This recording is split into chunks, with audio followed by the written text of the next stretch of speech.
6 নম্বরে যে ম্যাথগুলো আছে সেখানে তুলনা করতে হবে। বড় চিহ্ন, ছোট চিহ্ন, সমান চিহ্ন, এই 3টা চিহ্ন ব্যবহার করে আমাদের তুলনা করতে হবে।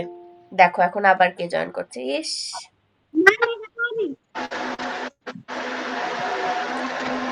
এখানে বড়টাকে ঢাকা ফেল। আরহাম, আরহাম, ইফতেখার মাইক্রোফোন মিউট করো। আরহাম, ক্যান ইউ হিয়ার মি?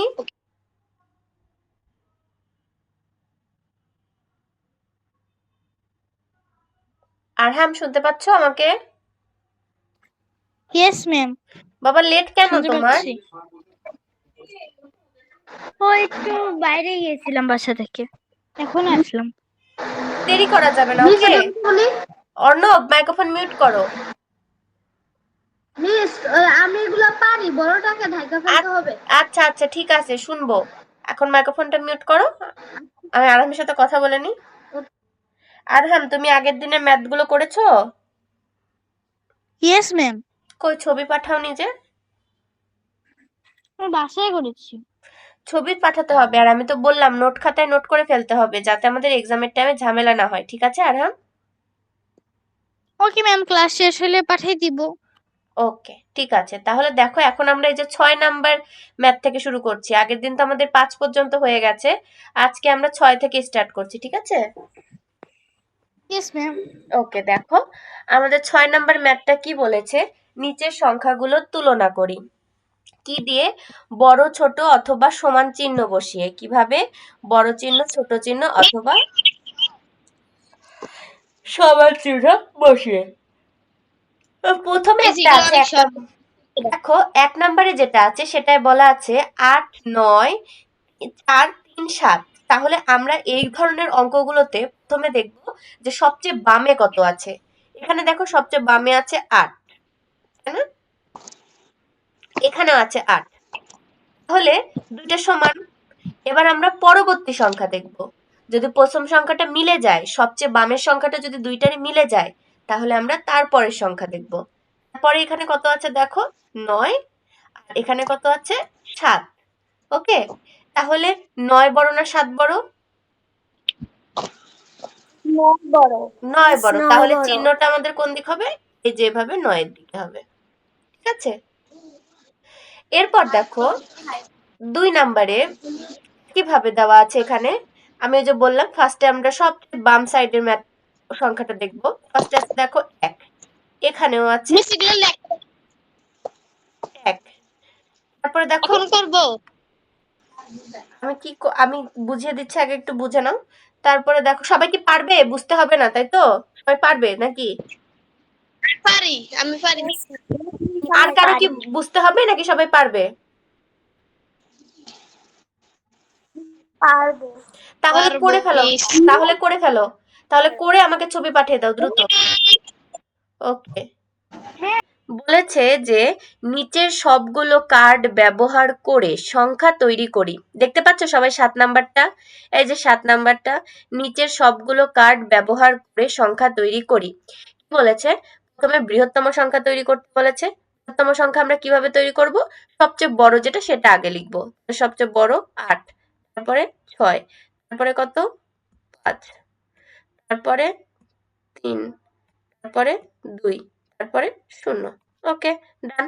তারপরে ক্ষুদ্রতম সংখ্যা, যেহেতু 0 হচ্ছে সবচেয়ে ক্ষুদ্রতম, এটার কোনো ভ্যালু নেই, সেজন্য 0 তো আগে লিখতে পারবো না। আগে লিখবো 2, তারপরে লিখবো 0, তারপরে 3, তারপরে 5, তারপরে 6। ওকে, হয়ে গেল, ডান। এবার বলেছে বৃহত্তম বিজোড় সংখ্যা। মাইক্রোফোনগুলো এখন সবাই মিউট করে দাও। বৃহত্তম বিজোড় সংখ্যা কিভাবে লিখবো? যেগুলো বিজোড় সংখ্যা সেগুলো লিখবো। আমার বিজোড় সংখ্যা কোনটা? আমার বিজোড় সংখ্যা 5, আমার বিজোড় সংখ্যা 3। তাহলে আমার বৃহত্তম বিজোড় সংখ্যা কত হবে? 5। মাহির আবার এখন জয়েন করছে, সাইফ এখন জয়েন করছে। তাহলে আমার বৃহত্তম বিজোড় সংখ্যা হবে 5 এবং 3। আর ক্ষুদ্রতম বিজোড় সংখ্যা কত হবে তাহলে? প্রথমে হবে 3, তারপর হবে 5। সবাই বুঝা গেছে? সবাই বুঝা গেছে? তাহলে সবাই এখনই করে ফেলো, করে ছবি পাঠিয়ে দাও দ্রুত। ওকে,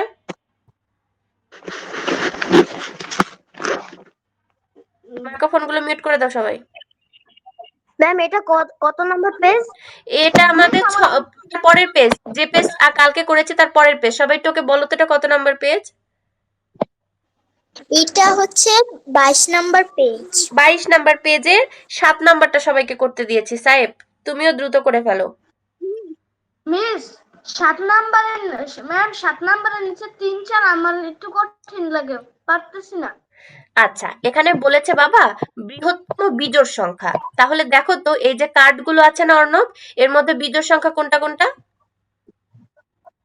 বিজোড় সংখ্যা 3। 3 আর ম্যাম এটা ছবি তুলে পাঠাবো? ইয়েস। আচ্ছা অর্ণব, তাহলে বলো 3 আর কত বিজোড় সংখ্যা? 2 আর 2। না, বিজোড়। 2 তো জোড়। 5, 3 আর 5 এই দুইটা আমাদের বিজোড় সংখ্যা। 2, 8, 6 এগুলো জোড় সংখ্যা। ঠিক আছে? বুঝছি। হ্যাঁ, ওকে, করে ফেলো তাহলে। এখন করে ফেলতে পারবো? Yes miss. তাহলে আমি আরেকবার বলে দিচ্ছি এটা কি। এখানে বলেছে 2024 সালের আদমশুমারি অনুযায়ী কয়েকটি জেলার জনসংখ্যার তালিকা নিচে দেওয়া হলো। সংখ্যাগুলো ছোট থেকে বড় ক্রমে সাজাই। এই যে এখানে যে জনসংখ্যাগুলো দেওয়া আছে, এগুলো আমরা ছোট থেকে বড় ক্রমে সাজাবো। সবচেয়ে ছোট কোনটা, তারপর ছোট বড় কোনটা, তারপর বড় কোনটা, এভাবে লিখবো। তারপরে বলেছে কোন জেলার জনসংখ্যা সর্বোচ্চ, এখানে সর্বোচ্চ জনসংখ্যা কোনটা সেটা লিখবো, এবং সর্বনিম্ন জনসংখ্যা কোনটা সেটা লিখে ফেলবো। সবাই 8 নাম্বারটা এখন করতে পারবো? ইয়েস মিস, করতে পারবো। তাহলে দ্রুত করে ফেলো, করে আমাকে তাড়াতাড়ি ছবি পাঠাতে হবে। আমাদের গণিত হচ্ছে এই প্যাটার্ন, যেটা নিচের প্যাটার্ন সম্পন্ন করি 10 নাম্বারটা, এবং 11 নাম্বারটা একটি প্যাটার্ন তৈরি করি যার শুরু হবে 0 দিয়ে, এবং নিয়মটি হবে আগের সংখ্যার সঙ্গে যোগ 8। এই দুইটা সবার HW থাকলেও সবাই বাসায় করে ফেলবে এবং ছবি পাঠাবে। ওকে, ওকে মিস। ঠিক আছে। তাহলে আমরা এখন সায়েন্সে চলে যাচ্ছি। আমাদের সায়েন্সের কি পড়া দেওয়া ছিল?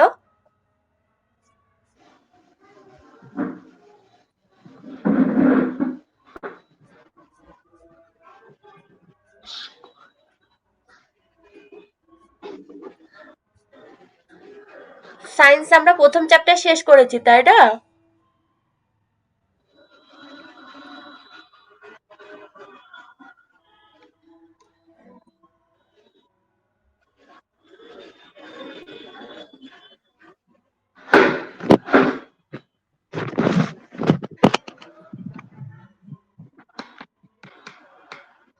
রেসপন্স করছি না কেন, আমরা কি ভুলে গেছি?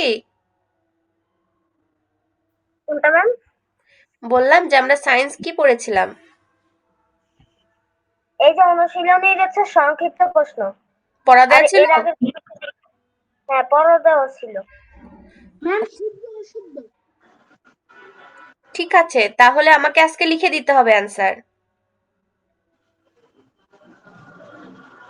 ম্যাম এখন লিখে দিতেছি। বাবা, অর্ণব কত অ্যাক্টিভ। ক আর খ দুইটা সংক্ষিপ্ত প্রশ্ন, এগুলো অনেক ছোট তো, তাই না? ম্যাম এখনই। ওকে, তাহলে তোমরা সবাই 4 নাম্বারের সংক্ষিপ্ত প্রশ্নের ক আর খটা লিখে ফেলো। সবাই কি আমার কথা শুনতে পেয়েছো? মিস কত পেজ? এটা হচ্ছে বিজ্ঞান বইয়ের 11 নাম্বার পৃষ্ঠার 4 নাম্বারের সংক্ষিপ্ত প্রশ্নের উত্তরের ক আর খ আমি লিখতে দিলাম এখন, ক্লাস ওয়ার্ক। সবাই দ্রুত করে ফেলো। ওকে, আমি কিন্তু দেখিয়ে দিয়েছিলাম, মনে আছে? ফুলের বিভিন্ন অংশের কাজ চিত্র সহ বর্ণনা করো। দেখো আমি চলে যাচ্ছি আমাদের বইয়ের এই যে এখানে দেখো একটা ফুলের বিভিন্ন অংশ দেওয়া আছে। আমি সবাইকে বলেছিলাম যে জবা ফুল আঁকতে এবং জবা ফুলের বিভিন্ন অংশের চিহ্নিত চিত্র করতে। তো আমাদের এখানে কোয়েশ্চেন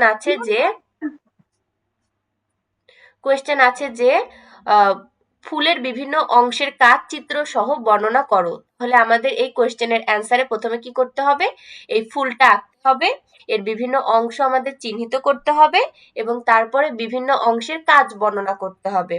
এটুকু ফার্স্টে চিত্রটা আঁকবো, তারপর এটা কি করব। আচ্ছা, সবাই বুঝতে পারছো তো নাকি আমি কোনটার কথা বলছি? এই যে সবাই এই চিত্রটা আঁকবো, তারপরে এটা এভাবে চিহ্নিত করবো। ওকে, এভাবে চিহ্নিত করে ফেলবো। চিহ্নিত করার পর নিচে যে পয়েন্ট গুলো আমরা পেলাম, এই যে ফার্স্টে কি পেলাম, বৃত্তি, বৃত্তি সম্পর্কে একটু লিখবো। তারপর উপবৃত্তি, তারপর দলমণ্ডল। আমাদের এই যে বইয়ে দেওয়া আছে না, এই যে বইয়ে দেওয়া আছে বৃত্তির কাজ কি। বৃত্তি সাধারণত সবুজ দেখতে, অনেকটা পাতার মতো। এটি ফুলের সবচেয়ে বাইরের অংশ। কুড়ি অবস্থায় বৃত্তি ফুলের অন্যান্য অংশকে রোদ বৃষ্টি এবং পোকামাকড় থেকে রক্ষা করে। তো তাহলে বৃত্তির কাজ কি, কুড়ি অবস্থায় ফুলের অন্যান্য অংশকে রোদ বৃষ্টি পোকামাকড় থেকে রক্ষা করা। তাহলে বৃত্তি লেখে বৃত্তি লেখার পর আমরা এই লাইনটা লিখে ফেলবো। ক্লিয়ার করে দিই পুরোটা। বৃত্তি লেখার পর বৃত্তির এই কাজটা লিখে ফেলবো যে কুড়ি অবস্থায় বৃত্তি ফুলের অন্যান্য অংশকে রোদ বৃষ্টি এবং পোকামাকড় থেকে রক্ষা করে। তারপরে দলমণ্ডলে চলে যাব। দলমণ্ডল কি করে দেখো, দলমণ্ডল রঙিন হওয়ায় পোকামাকড় পশু পাখির আকর্ষণ করে এবং পরাগায়ন নিশ্চিত করে। এটা হচ্ছে দলমণ্ডলের কাজ। পুংস্তবক কি করে দেখো, পুংস্তবক হচ্ছে এক বা একাধিক পুংকেশর নিয়ে পুংস্তবক গঠিত। এটি ফুলের অত্যাবশ্যকীয় অংশ। পুংকেশর এর দণ্ডের মতো অংশকে পুংদণ্ড এবং শীর্ষের থলির মতো অংশকে পরাগধানী বলে। পরাগধানীর মধ্যে পরাগরেণু উৎপন্ন হয়। পরাগরেণুর মধ্যে থাকে পুরুষকোষ। পোকামাকড় এবং পশু পাখির গায়ে লেগে, দেখো এটার কাজ কি, পোকামাকড় এবং পশু পাখির গায়ে লেগে এক ফুলের পরাগরেণু অন্য ফুলের স্ত্রী কেশরের গর্ভমুণ্ডে পতিত হয়। তাহলে পুংস্তবকটা কি হয়, পোকামাকড় এবং পশু পাখির গায়ে লেগে এক ফুলের পরাগরেণু অন্য ফুলের স্ত্রী কেশরের গর্ভমুণ্ডে পতিত হয়। তারপরে স্ত্রীস্তবক। স্ত্রীস্তবকের কাজ কি, এখানে কি হয়, এটি ফুলের অত্যাবশ্যকীয় অংশ। এক বা একাধিক গর্ভপত্র ও স্ত্রী কেশর নিয়ে স্ত্রীস্তবক গঠিত। এটি গর্ভপত্রের তিনটি অংশ রয়েছে। এটার কোনো কাজ নাই, শুধু আমরা এটার একটু ব্যাখ্যা লিখে দিব। গর্ভাশয়, গর্ভদণ্ড, গর্ভমুণ্ড। গর্ভাশয়ের ভেতরে ডিম্বক থাকে, ডিম্বক হলো স্ত্রীকোষ। মানে মেইনলি বুঝতে পেরেছো, আমাদের ছবিটা ড্র করার পর এই পেজে যেভাবে বর্ণনা করা আছে না, এভাবে একটু একটু করে বর্ণনা লিখে দিলে আমাদের ওই কোয়েশ্চেনটার অ্যান্সার হয়ে যাবে। সবাই ক্লিয়ার? Yes, miss.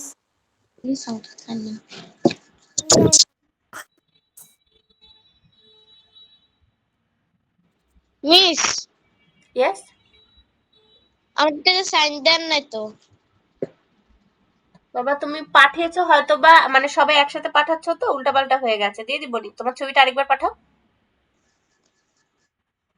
সাইন দিয়ে দিইনি, আবার ওকে পাঠাও ছবি, ফরওয়ার্ড করো আবার। আচ্ছা,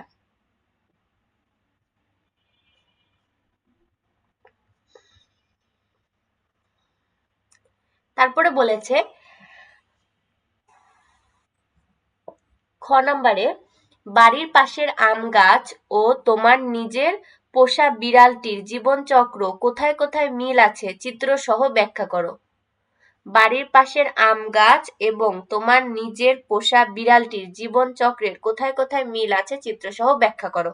তাহলে এখানে আমাদের কি করতে হবে, সুন্দর মতো এই যে উদ্ভিদ এবং প্রাণীর যে জীবনচক্রের ছবিটা আছে না, সেই ছবিটা এঁকে ফেলতে হবে।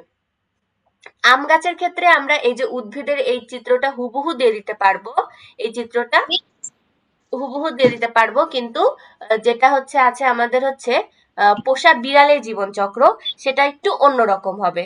ঠিক আছে, কারণ বিড়ালের তো কি হয় না, ডিম হয় না, তাই না? বিড়ালের কি ডিম হয়? যে না। এই জন্য এখানে একটু আলাদা হবে। এখানে কোথায় মিল আছে চিত্র সহ ব্যাখ্যা করো। তাহলে আমাদের প্রথমে দুইটা জীবনচক্র আঁকতে হবে, তারপর ব্যাখ্যা করতে হবে। এই কোয়েশ্চেনটার অ্যান্সার তোমরা কি কেউ তোমাদের সবার কাছে কি আছে? যদি না থাকে আমি দিয়ে দিব। আর আছে আমার কাছে। ওকে, তাহলে সবার কাছে যদি থাকে তাহলে এই ক আর খ নাম্বার বর্ণনামূলক প্রশ্নটা সবাই পড়ে ফেলবে। ওকে, এটা আমার মুখস্থ আগে থেকে। সাইন দেন কা। বাবা, তোমারটা সাইন দিব, পাঠিয়েছো ছবি? জি মিস। আমি তোমারটা সাইন দিবই না।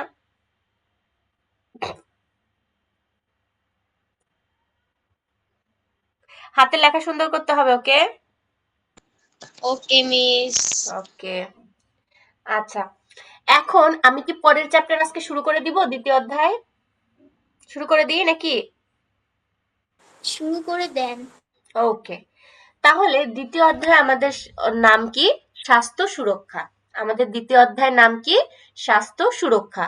সবাই খাতা নিবে, পেন নিবে, এবং আমি যে লাইনগুলো আন্ডারলাইন করতে বলবো সবাই লাইনগুলো আন্ডারলাইন করে ফেলবে, ওকে? এখন দেখো আমাদের এখানে কি বলেছে, আমাদের চ্যাপ্টারটার নাম স্বাস্থ্য সুরক্ষা।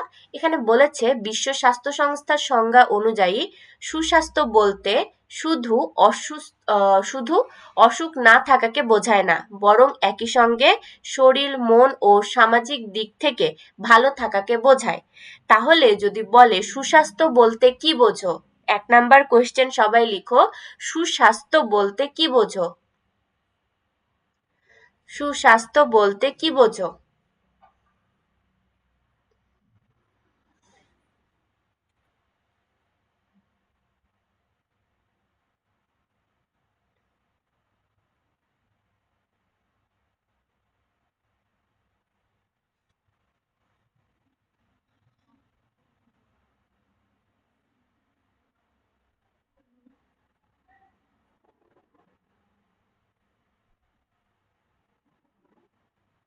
লিখে ফেলেছো কোয়েশ্চেনটা সবাই?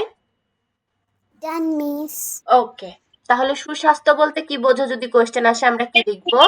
বিশ্ব স্বাস্থ্য সংস্থার সংজ্ঞা অনুযায়ী সুস্বাস্থ্য বলতে বোঝায় শুধু অসুখ না থাকাকে না, বরং একই সঙ্গে sorry sorry sorry sorry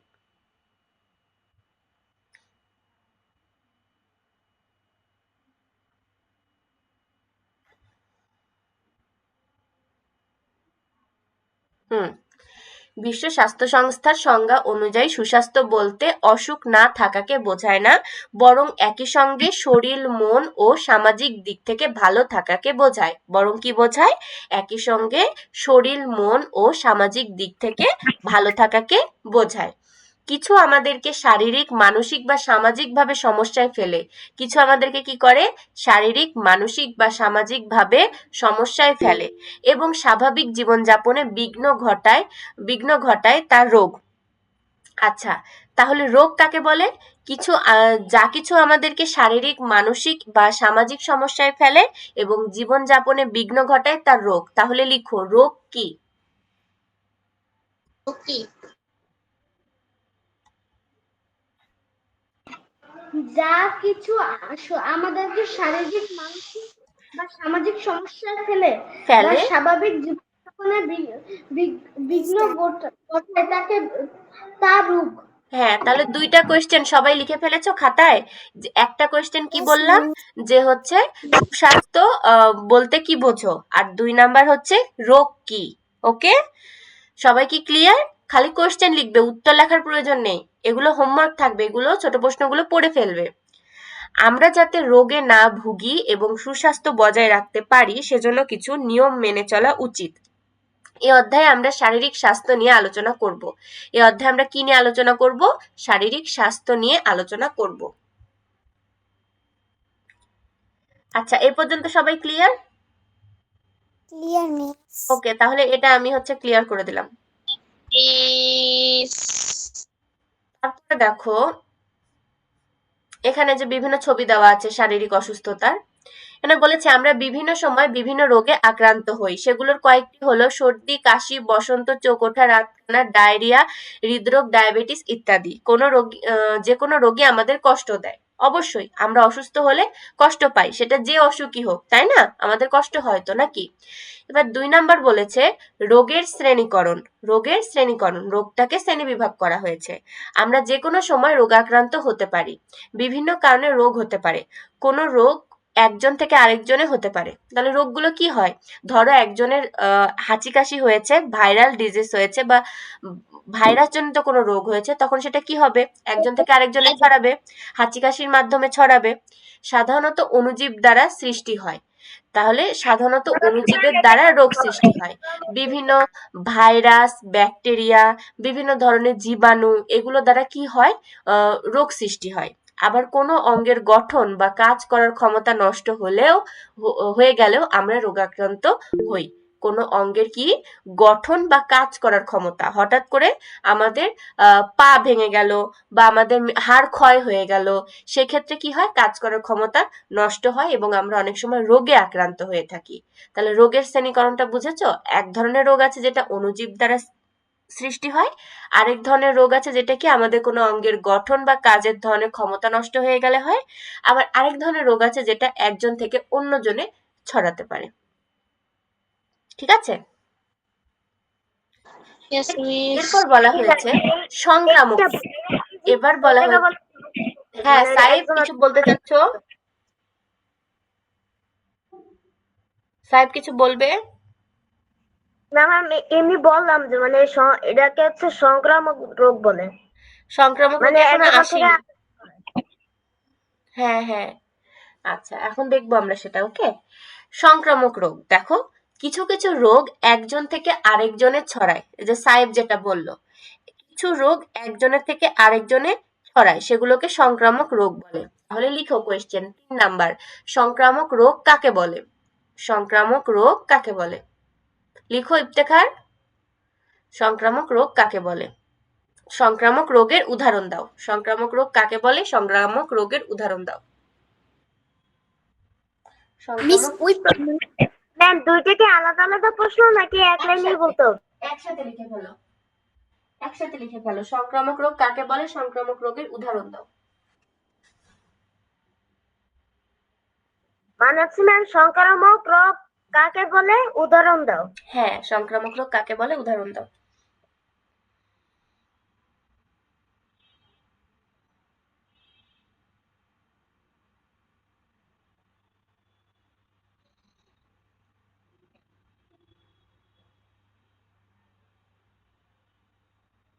Miss Dan. Ma'am Okay, ডান। ঠিক আছে।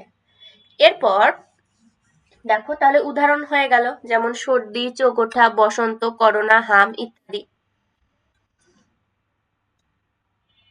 ওকে, এবার বলেছে অসংক্রামক রোগ। এবার বলেছে অসংক্রামক রোগ, কিছু কিছু রোগ একজন থেকে আরেকজনের হয় না।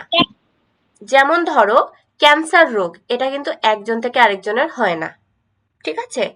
আবার ধরো কারো হার্টের সমস্যা আছে, কারো হচ্ছে ডায়াবেটিস আছে, এগুলো কি হয় না, একজন থেকে আরেকজনের হয় না, যার হয়েছে তারই শুধু হয়।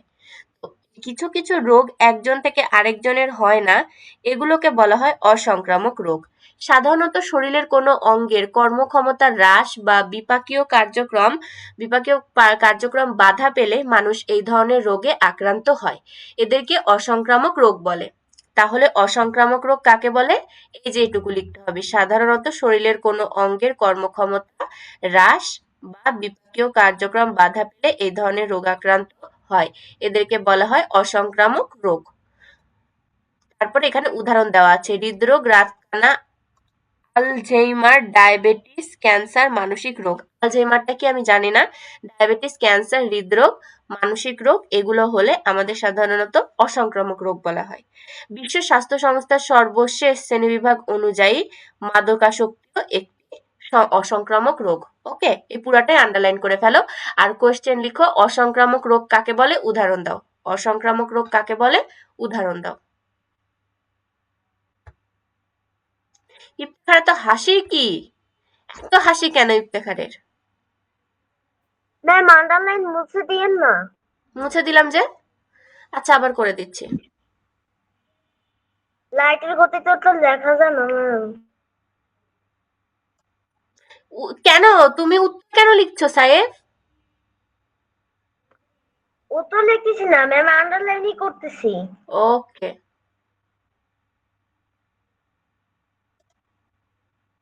আন্ডারলাইন করবে আর হচ্ছে ইয়ে করবে, কোশ্চেন লিখে ফেলবে যে অসংক্রামক রোগ কাকে বলে উদাহরণ দাও। ওকে,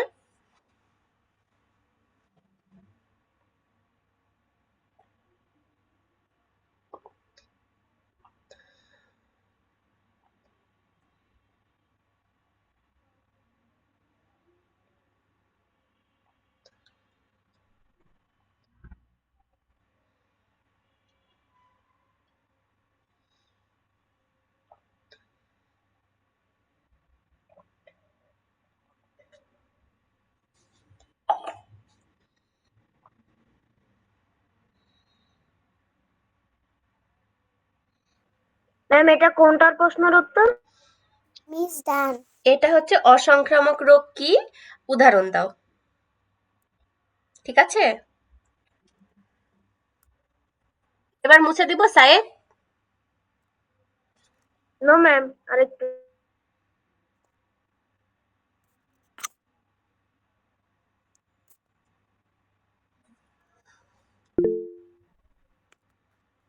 কিছু বলবে? কে হ্যান্ড রাইজ করলে? সরি মিস, আমার হাত লেগে গেছে। ওকে সাহেব, এবার হয়েছে? হাইলাইটার ওকে কিনে ম্যাম। নিবে সবাই, ওকে? হাইলাইটার দিয়ে করে ফেলবে, একটা করে টান দেবে, তাহলে ইজিলি হয়ে যাবে। আচ্ছা, তারপর যেটা বলা হয়েছে সংক্রামক রোগের শ্রেণীকরণ সম্পর্কে আরো কিছু জানি। ওকে, তো বলা হয়েছে, দেখো, পানিবাহিত রোগ। আচ্ছা, তার আগে আছে সাধারণত বায়ু, পানি ও প্রাণী সংক্রামক বা প্রাণী সংক্রামক রোগের জীবাণু বহন করে। তাহলে কারা সংক্রামক রোগের জীবাণু বহন করে? বায়ু, পানি বা প্রাণী। বায়ু, পানি বা প্রাণী সংক্রামক রোগের জীবাণু বহন করে এবং রোগের বিস্তার ঘটায়। এবং কি করে? রোগের বিস্তার ঘটায়। বিস্তারের মাধ্যমে ওপরে ভিত্তি করে রোগগুলো নানা নামে পরিচিত। প্রথমে দেখো কয়টা রোগ আছে? পানিবাহিত রোগ, বায়ুবাহিত রোগ, প্রাণীবাহিত রোগ। পানিবাহিত রোগ, প্রাণীবাহিত রোগ, বায়ুবাহিত রোগ। তাহলে কোয়েশ্চেন কি? বিস্তারের ওপর ভিত্তি করে রোগগুলো কি কি নামে পরিচিত? বিস্তারের ওপর ভিত্তি করে রোগগুলো কি কি নামে পরিচিত? বিস্তারের ওপর ভিত্তি করে রোগগুলো কি কি নামে পরিচিত? সবাই লিখে ফেলো কোয়েশ্চেনটা। তাহলে আমরা অ্যান্সারে কি লিখব? বিস্তারের ওপর ভিত্তি করে রোগগুলো নানা নামে পরিচিত, যেমন পানিবাহিত রোগ, বায়ুবাহিত রোগ, প্রাণীবাহিত রোগ। ঠিক আছে? ম্যাম প্রশ্নটা আবার একটু বলুন। কি বলবো সাহেব? প্রশ্নটা প্রশ্নটা হচ্ছে বিস্তারের ওপর ভিত্তি করে রোগগুলো কি কি নামে পরিচিত?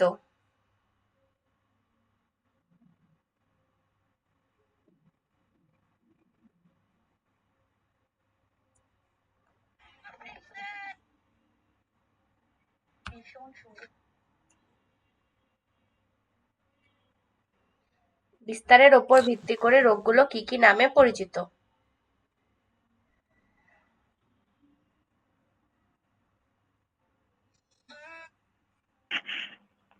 ভিত্তি করে রোগগুলো। ইয়েস, ভিত্তি করে রোগগুলো কি কি নামে পরিচিত?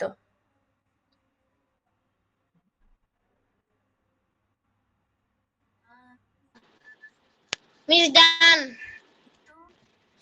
ওকে, তাহলে কি কি পেলাম? আচ্ছা বলো তো, বিস্তারের উপর ভিত্তি করে তাহলে রোগগুলো কি কি? পানিবাহিত, বায়ুবাহিত, প্রাণীবাহিত। কি কি? প্রাণীবাহিত। একটা প্রাণীবাহিত, একটা পানিবাহিত, একটা বায়ুবাহিত। ওকে, যেটা বায়ুর মাধ্যমে ছড়াচ্ছে সেটা বায়ুবাহিত, যেটা পানির মাধ্যমে ছড়াচ্ছে সেটা পানিবাহিত, আর যেটা প্রাণীর মাধ্যমে ছড়াচ্ছে সেটা প্রাণীবাহিত। দেখো পানিবাহিত কোনগুলো? পানির মাধ্যমে যে রোগ ছড়ায় সেগুলোকে পানিবাহিত রোগ বলে, যেমন দেখো ডায়রিয়া, আমাশয়, টাইফয়েড, হেপাটাইটিস ইত্যাদি। বায়ুবাহিত কোনগুলো? বায়ুর মাধ্যমে যেসব রোগ ছড়ায় সেগুলো হচ্ছে বায়ুবাহিত, যেমন ইনফ্লুয়েঞ্জা, ফুসফুসের যক্ষা, কোভিড-19 ইত্যাদি। ঠিক আছে? আরেকটা কি বলেছে? প্রাণীবাহিত। কোন কোন রোগের জীবাণু প্রাণীরা বহন করে, এদেরকে প্রাণীবাহিত রোগ বলে। তাহলে কোন কোন রোগের জীবাণু কারা বহন করে? প্রাণী বহন করে, এদেরকে প্রাণীবাহিত রোগ বলে। যেমন দেখো মশার মাধ্যমে কি হয়? ম্যালেরিয়া, ডেঙ্গু, ইঁদুরের মাধ্যমে প্লেগ, কুকুরের কামড়ে জলাতঙ্ক রোগ ছড়ায়। এগুলো কি বাহিত রোগ? প্রাণীবাহিত রোগ। এগুলো কেন প্রাণীবাহিত রোগ? কারণ এগুলো প্রাণীর মাধ্যমে ছড়াচ্ছে। যেমন মশা একটা প্রাণী, তারপরে ইঁদুর একটা প্রাণী, তারপরে হচ্ছে তোমার কুকুর একটা প্রাণী। তাহলে যদি মশা কামড় দেয় তাহলে কি কি হবে আয়েশা বলো তো? মিস যদি ম্যালেরিয়া, হ্যাঁ, ডেঙ্গু। আচ্ছা, সাহেব বলো তো, যদি আমাদের ইঁদুরে কামড় দেয় বা ইঁদুরের কোনো থেকে হয় তাহলে কি রোগ হবে? রোগটার নাম হলো প্লেগ। আচ্ছা, ইফতেখার বলো তো, যদি আমাদের কুকুরে কামড় দেয় তাহলে কি রোগ হবে? জলাতঙ্ক রোগ। ওকে, ঠিক আছে। তাহলে তোমরা এই উদাহরণগুলো মনে রাখবে যে পানিবাহিত রোগের উদাহরণ কোনগুলো, বায়ুবাহিত রোগের উদাহরণ কোনগুলো, প্রাণীবাহিত রোগের উদাহরণ কোনগুলো। ঠিক আছে? ম্যাম হ্যাঁ বলো। ম্যাম আমাকে তো বললেন না। আচ্ছা, তুমি বলো তো পানিবাহিত রোগ কোনটা বাবা? পানিবাহিত রোগ যে সকল রোগ পানির মাধ্যমে ছড়ায় সেগুলোকে পানিবাহিত রোগ বলে। আচ্ছা, ঠিক আছে, এই তো গুড। আচ্ছা, তাহলে আমাদের আর আমি পড়া আগালাম না, এতটুকুই পড়া থাকলো। এই পেজ পর্যন্ত তোমাদের পড়া থাকলো বিজ্ঞান, ঠিক আছে? এতটুকু সবাই কভার করে ফেলবে। ওকে, তাহলে আচ্ছা আমাদের ম্যাম, দুইটা বর্ণনামূলক প্রশ্ন থাকলো এবং বিজ্ঞান এই পেজ পর্যন্ত রিডিং থাকলো এবং ছোট প্রশ্ন যেগুলো দিলাম সেগুলো থাকলো। সাহেব কি বাবা? বিস্তারের উপর ভিত্তি করে রোগগুলো কি কি নামে পরিচিত, এটার পরে কি আপনি কোনো প্রশ্ন দিছেন নতুন? না, এটার পরে কোনো কোশ্চেন দিইনি আমি। ঠিক আছে, তাহলে সবাই এই পড়াগুলো করে ফেলবে। ওকে, সবাই কি ক্লিয়ার পড়া কি কি থাকলো? Yes miss. মিস